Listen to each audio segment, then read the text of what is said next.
Muchachos, welcome back to the SoFlo Soccer channel. My name is Matt, and we're back with another post-game reaction for Inter Miami versus New England in what was a 4-1 dominating victory in the Riptide kit at Chase Stadium in the third to last regular season game for this year.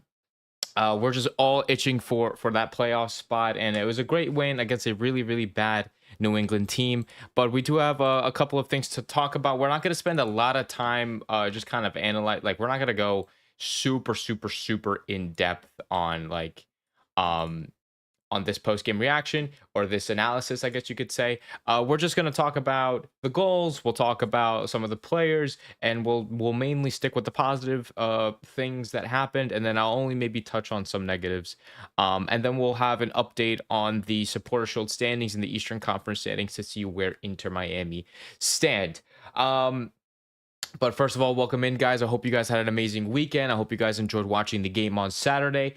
And now the weekend is over, and today is Sunday as I'm recording this, and you know, we start the week back off tomorrow again. But we have this whole week, no midweek game, so Inter Miami have a whole week break, and our next game is not until the 11th. Which is also, there's also international duty as well, so which we're gonna we'll touch up a little bit on that. We're not gonna spend too much time on that. We're gonna save that for either Wednesday or Thursday for when I do a whole separate episode on that. But yeah, 4-1 win against New England, a hat trick of assists from the GOAT himself, Lionel Messi. We had a brace from Jordi Alba and a brace from Tadeo Allende, a very rare occurrence to see him score goals in general, but a brace, which is good for him. We have to be happy for Tadeo Allende, happy for Jordi Alba. But this was also a game where Inter Miami recognized Sergio Busquets, because he is retiring at the end of the season. They had a little ceremony. Apparently, they played a video, and you know, he said some words on the mic in front of the fans, which was very nice. And we're gonna be very sad to see him leave football entirely. But it was amazing to watch him, you know, up until now, or up until this point in his career. But I appreciate you guys for being here in the chat. We got Anis in the chat. We got Mr. G in the chat as well. What's up, guys? Thank you for being here, and thank you for taking the time out of your Sunday to hang out with me and talking to Miami. Like I said, we won't spend too much time. We'll probably be here for about 20-30 minutes at the most, and just kind of have some fun, and we'll talk about the game. But yeah, let's talk about the goals a little bit. So well, actually no, let's talk about the lineup. Let's look at the starting 11, and I'll share that with you guys right here. This is the starting 11 for Inter Miami. As you can see, Rocco Rios Novo getting that starting position in goal over to Hustari, which was cool. That was cool to see. Good for Rocco to get another start under his belt. The back four is our best back four with Jordi Alba, Noah Allen, Maxi Falcon, and Ian Frey. I thought Noah Allen had a good game. I thought Ian Frey had a decent game as well. And yeah, I thought we were okay. I thought we were just okay. The midfield, I guess honestly, it was kind of formed or kind of put together in this manner, but it was Sergio Busquets with Rodrigo de Paul as the two CMs, with Tadeo Allende and Baltasar Rodriguez out wide, and then Messi and Suarez up top. Nothing out of the norm there. Baltasar getting another start under his belt as well. And I'm starting to think that Baltasar is probably going to be that guy for Mascherano going into the playoffs. I don't think it's going to be... I don't want to say I don't think it's going to be Velasco Segovia, because obviously Velasco Segovia has been a huge part of our team. He's obviously a good player, and he was in the plans for Mascherano since the beginning. He did come off the bench last night in about the 60th minute, and he did get an assist. So not taking away anything from Velasco Segovia, but I really like how Baltasar plays, and I just like I think we might be sticking to him. I don't know. We'll see what happens, and we'll kind of analyze that in these next two games, because obviously Velasco Segovia is not going to be with Inter Miami this weekend. Neither is Messi, neither is De Paul. Noah Allen is not going to be with us this weekend, and Ian Frey, I'm pretty sure, got his first international comp as well. So yeah, we're gonna be missing quite a few guys. So we'll see. We'll see what happens with Baltasar Rodriguez. Maybe that maybe that's something that we'll save for a different episode. Whether that's later this week, maybe next week, or maybe when the season the regular season is officially over, maybe we'll talk about what the best 11 is, what the best strategy is going into the playoffs. And kind of see what happens there. Half the team won't be. Yeah, we're gonna be missing a lot of players, which kind of sucks because this is Atlanta, and you know everybody knows our history with Atlanta. Um, and it would have been nice to host Atlanta and maybe potentially get a win against them. Not saying that we can't now, but you know it's just going to be a severely rotated side. So we'll see. I'm still excited for the game regardless. I'm still excited for the game regardless. Anyway, but yeah, this is the starting lineup. The goal opened up.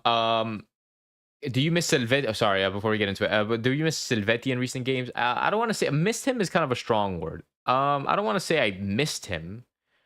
But I mean, yeah, I mean, I thought he would get some. Well, like, well, I don't know. I wouldn't say I missed him, but like, I think it would have been nice to maybe see him off the bench. But you know, he's with Argentina. They just got their win. They won 1-0, I'm pretty sure.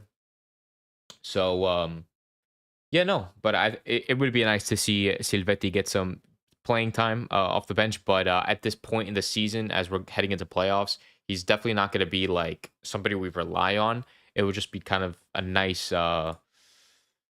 He'll just be like good legs off the bench in a tight situation. I would hope. I would think. But anyways, talking about the first goal, Inter Miami opened up the game in the 32nd minute from a goal from Tadeo Ascende, assisted by Lionel Messi. Lionel Messi turns at the edge of the box, turns to the right, passes it to Tadeo Ascende. Good finish, bottom left corner. And it was good. And this is something that Tadeo Ascende has been struggling with all season is getting is finishing right in those tight spaces. And you know, we talk about a lot how his finishing has been a little bit off, whether that's a confidence issue, whether that's a skill issue. But no, he demonstrated good finishing in that situation. I'm pretty sure it hit off the post as well. So no, good for him. It was good play. He was all by himself, to be honest. So it was also a real stinker by the defense of New England. I don't want to bash on them too much, but it was just a lot of defensive errors from them. I'm pretty sure like all of the goals that we scored, yeah, maybe 3 of them, but essentially all of the goals that we scored were hugely, or like at least 50-50 was because the defense made a massive mistake or just a massive blunder, not paying attention, completely falling asleep, etc. But no, it was a good way to open up the game. And then just before that, well, we did have a couple of opportunities to score. Messi, I'm pretty sure Messi got a thing ruled out, a goal ruled out. Luis Suarez, we saw him do a little freaking back, or what is it called, a bicycle kick, and he ended up falling on his ass. So that was whatever. And yeah, they ended up being offsides anyway. And then Jordi Alba gets his first of the night in the 45th minute with 3 minutes added on. So it was, if I remember correctly, Messi received the ball.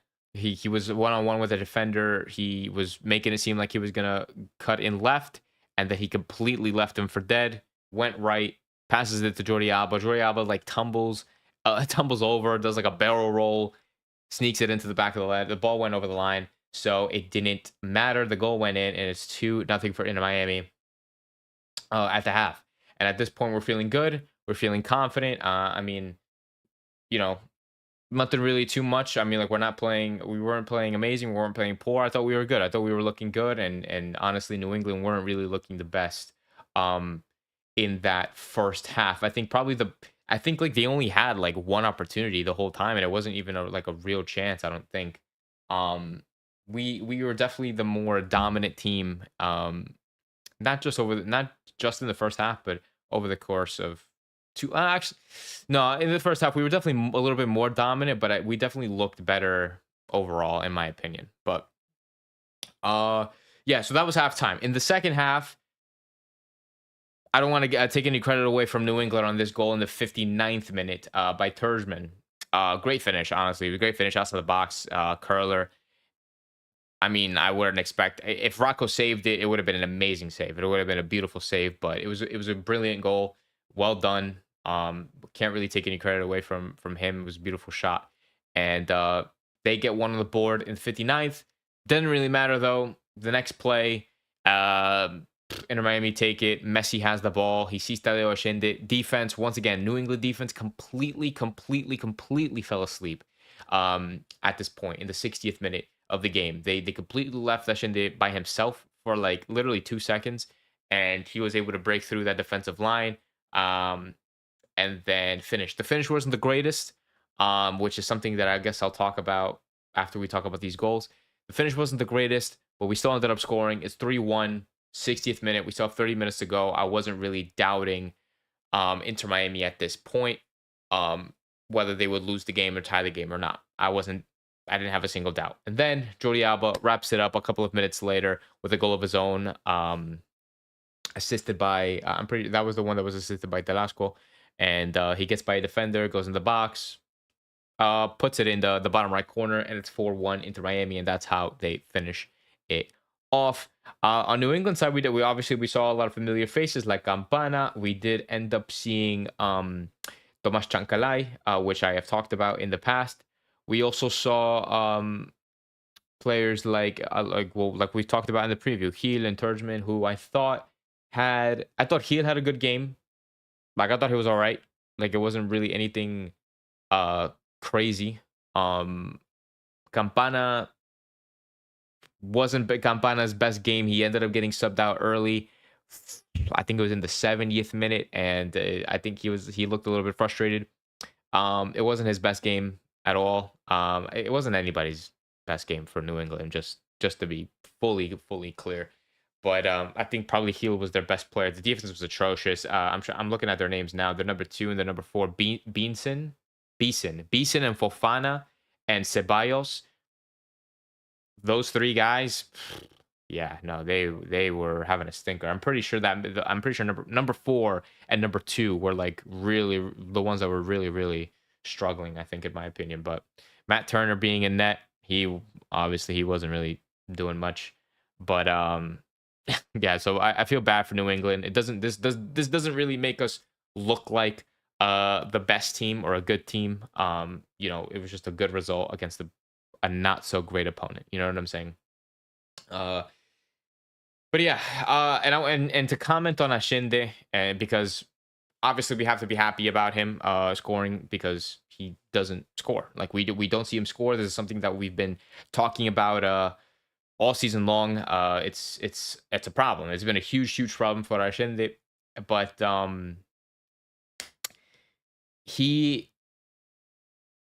I really hope that these goals are giving him confidence in front of net, because especially that second goal, when I saw that second goal, I was like, yeah, that was not the best finish, but yes, it ended up going through and he ended up celebrating and it was a whole thing and they're very happy for it. I just don't think that's going to slide when we're playing against top teams in the playoffs. Like right now, like I'm going to look at the standings right now, and then I'm going to show you guys in a second when we actually get a full breakdown of it. But looking at the standings right now, Inter Miami are in 3rd place.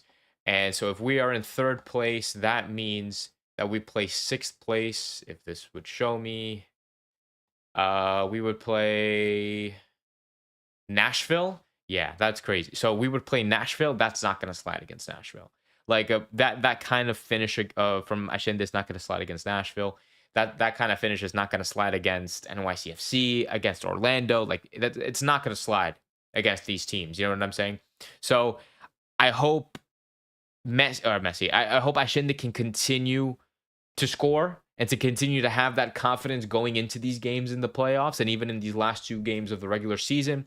But it still has to be better. It's still like the quality of the finish still has to be good, and it can't just simply be, okay, thank God that the ball crossed over the line and that I didn't just shank it. You know what I'm saying? So the first one was good. The first goal that Allende scored was good. The second one was not so much, not convincing. Don't want to be too critical on him, but I just want to. I just kind of expect a lot from Tadeo Ashende, because if he's not doing much, or let's say like if Suarez is not doing much, which whatever, it is what it is. Like if Suarez is not doing much, if all the players not doing much, and then Ashende misses like 3 consecutive one-on-ones, like, or 4 consecutive one-on-ones, then it's like, dude, like, what are you doing? Because if Messi's constantly feeding you, which it happens a lot, it happens a lot. It happens very, very often to see Tadeo Ashende in front of net one-on-one. If we're constantly seeing it and he's constantly missing this, and it's like, dude, like, come on, bro. So I don't know. We'll see. Honestly saying Ashende is better than Suarez. Poor Messi. He looked disappointed not to score. Yeah, he did look disappointed not to score. But you know, I mean, like, you can't score. He still got a hat trick of assists. He's also trying to be the top goal scorer in the league. So yeah, he did look a little bit upset that he didn't score. Because there was I think it was the final goal. Because when Telasco Segovia was approaching the penalty area, he passes it off to Jordi Alba, but Lionel Messi was low key wide open, because I think it was what was his name, Bean, the number 4, like the New England's defender number 4, Beanson or Beeson. He completely left Messi wide open, and if one through ball, and Messi was scoring. So yeah, he could have had an opportunity there at least to have one for the night. But it is what it is. At the end of the day, it's about the team winning. It's about the team as a whole getting confidence in themselves and working together as a team and making decisions for themselves. Excuse me, and not just simply passing the ball to Messi because he's Messi, and passing the ball to the right man, who's in the right position at the right time, ready to score. So yeah.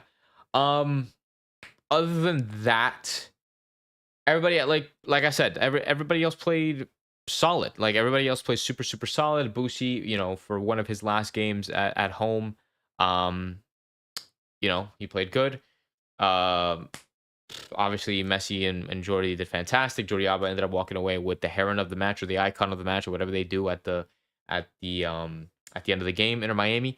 I thought Baltasar ended up getting subbed off for at the 60th minute mark. We ended up seeing Yannick Bright come on, which is good. But like I said, Messi looked really, really yeah, look, Real Deal says Miami looked tired. Hope they're ready for the playoffs. Yeah, I mean, so Messi was literally like on his hands and knees. Like there was a lot of moments in the game, not even after the game, but in the game, there were a lot of moments where Messi would just bend over, put his hands on his knees, like huffing and puffing, and I'm like, damn. It's kind of worrying. It's a little bit worrying because he looks very fatigued. He looks very off. Maybe that explains why he was a little bit off against Chicago the other day, and having a couple of days of rest and then coming back to play New England. He was trying to play at 100%, which he did. He had a hat trick of assists. I'm not saying he had a bad game, but you could tell that these guys are tired. And I think this 1 week of rest is going to really, really help the team. So I think they're going to be just fine. And after this game, after this game against Atlanta, that's on the 11th. Their game against Nashville is not until the following week on the 18th. So they'll have another 7 days to rest for their next game against Nashville. So I think they're going to be just fine. They're going to be well rested going into the playoffs, and it's not something I'm really, really worried about. What I am trying to think about is, like I said in the beginning of this live stream, who is exactly going to be the actual 11, that like our best 11 going into these playoffs. Like, I'm not going to spend too much time on it, but just basing it off this game a little bit. I don't want to go too much because this wasn't the best example, because it's not a good team, or at least it wasn't a good performance from the opposition, who is known to not produce good quality football. That sounds crazy. But I think Ian Frey being in that right back is good. Ustadi being in that is probably another, or that is definitely an absolute. That is an absolute there. Rocco's not going to be the starting keeper for us going into the playoffs. Ian Frey, I think, it should be our starting right back. Jordi Alba should still be our left back. Noah Allen and Maxi Falcon should 1000% be our 2 center backs.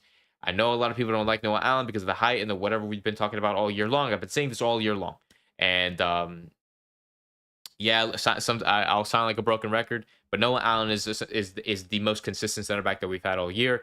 He's one of our best center backs that we have on the team. If not the best, like it's him and Maxi. Like those are our two best center backs in my opinion. People can disagree with me. That is my personal opinion. Um, Maxi Falcon, sometimes he'll mess up, but that's just because he's an aggressive player who gets slightly out of position sometimes, and then he'll kind of get carried away with certain situations. So sometimes he'll be out of position and he'll get called lacking. But other than that, he's still a good defender in the midfield. Unfortunately, it's probably not going to be Yannick Bright. I mean, like him coming off the bench is still pretty huge, especially when we're trying to hold on to a lead. But I think it's unfortunately it's I don't think he's going to be a starter, even though he is my favorite player or one of my favorite players on this team. Um, I just don't think it's going to be him. I think it's going to be Busi and De Paul, which is nothing wrong with that at all. The ball looked a little bit more alive today. I mean, it's not really saying much. Like I said, a bad team. Um, but he looked better than he has in previous games. So I guess that's improvement. So I don't know. I don't know. Sometimes maybe the boy has a little bit of an ego and he just thinks he's too good for the league, for the team, for the style of play. Maybe he thinks he's a little too good. He acts a little bit too cocky. Um, I think he has to be humbled a little bit. So I don't know. You would think after, losing the Leagues Cup final, losing all these other games, it would kind of humble him a little bit. Especially and the weather adaptation, it would humble him a little bit, but I guess it's really not. So I don't know. That's just me speculating though. That's just me talking just to talk. So I'm not trying to shit on anybody.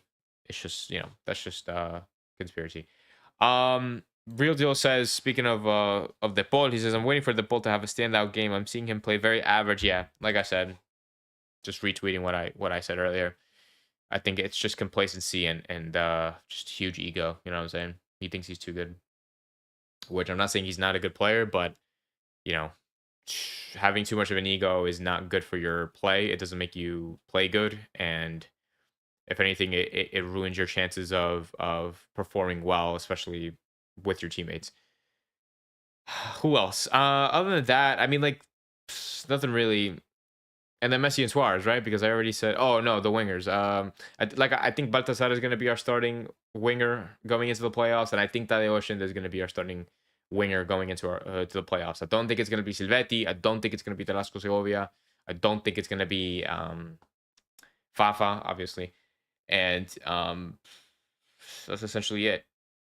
Yeah, I don't think it's going to be any of them. I don't, like I said, I already talked about my opinion on Silvetti. I think he's a good player with a lot of potential and good talent, but he hasn't been with the squad long enough to be a starter and kind of rely on him going into the playoffs. I mean, like if he does just show out and have that great run, that great run for a couple of games, then that's great. But I wouldn't dive into it. I wouldn't dive into it and kind of jump into that. I definitely would give it a chance uh, or give it more chances, as the game goes on or as the games go on. But off rip, I wouldn't just jump into Silvetti and be like, yeah, you're the starting winger. You're going to be starting in every single playoff game. We're expecting you to do this. No. Tadeo Ashende, yeah, even though he's been kind of like whatever, a little bit, well, not a little bit, inconsistent in front of net and whatnot, he's been playing all year long. And sometimes that really helps, and sometimes when you're in those situations it'll be something like that. I don't know, that could also be me trying to give Tadeo Ashende the benefit of the doubt. um so I don't know. You have the ball ego name jersey. Yeah, I do have the ball jersey because I like the ball. I like the ball in the national team, and I really wanted the pink jersey, and I think DePaul in pink just looks good. It just feels good. I already have a Messi jersey. The next jersey I do want to get is Noah Allen, so I'll probably save that for next year. I mean, like I low key was trying to get. I might get the Riptide kit, but I don't know. I might just wait because now I don't think there's any point of waiting. So I'm just gonna hope. I'm just gonna hope next year's kit looks really really good, and if not, then last year's kit will be discounted anyway. So I'll just get that. But yeah, no, the next kid I think I'm gonna get is Noah Allen because I think I deserve to get like a homegrown player, like a jersey with a homegrown player name. It's either Noah Allen or Yannick Bright. It's one of those two. I'm gonna get both, but it just depends on what. Am I gonna get them both pink? One maybe away and one home. I don't know. We'll see. Like I said, we'll see how the kits look next year. That away kit, I don't like the away kit that we have this year, the black solitude or whatever, fortitude, whatever. Whatever it's called. So I think it starts with an S. I don't like it. I hate it. I thought they nailed the pink this year. I didn't like the pink last year. I didn't like the pink the year before. Yeah, but I thought they nailed the pink this year. So this was probably the best pink kit that we have for sure. Ashende's been improving. Yeah. Yeah. I mean, like it's not like improving. I mean, I guess improvement's improvement. I mean, like it's nothing crazy. Like the improvement is not enough for me to be like, okay, I'm confident in Ashende now. I'm not worried about him. No, like I'm not confident in Ashende. He's still, and that could just be the fact that all year long he just hasn't been that guy. And now just because he's scoring a couple of goals, like yeah, like this is good, and I'm like starting to gain that confidence and trust with him, but I'm still not fully over the line, if that makes sense. Like I would still need to see, like I would need to see more consistency come out from him, um, to really buy it, if that makes sense. Sergio Busquets, not Noah Allen. Well, yeah, uh, nah. I mean, like personally, and this is no disrespect, like I don't see a need to get Busquets. Like the only reason why I would get Busquets is because he's a legend, but I don't have like a personal connection with Busquets to get his jersey.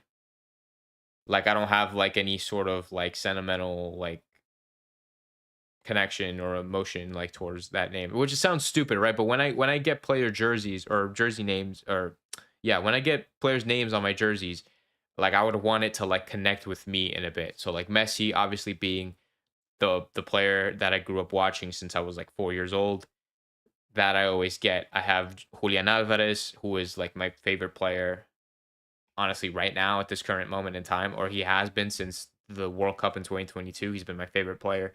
um De Paul, one of my favorite players on the Argentinian national team. Any Argentinian player I would get on the back of my shirt.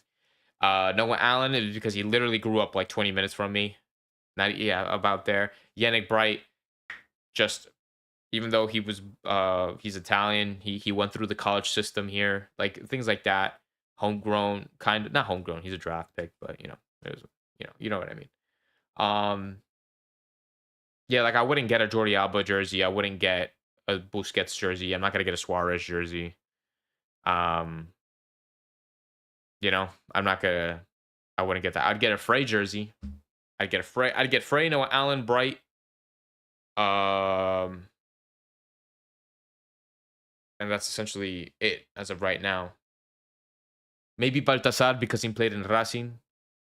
I wouldn't get an Aviles kit.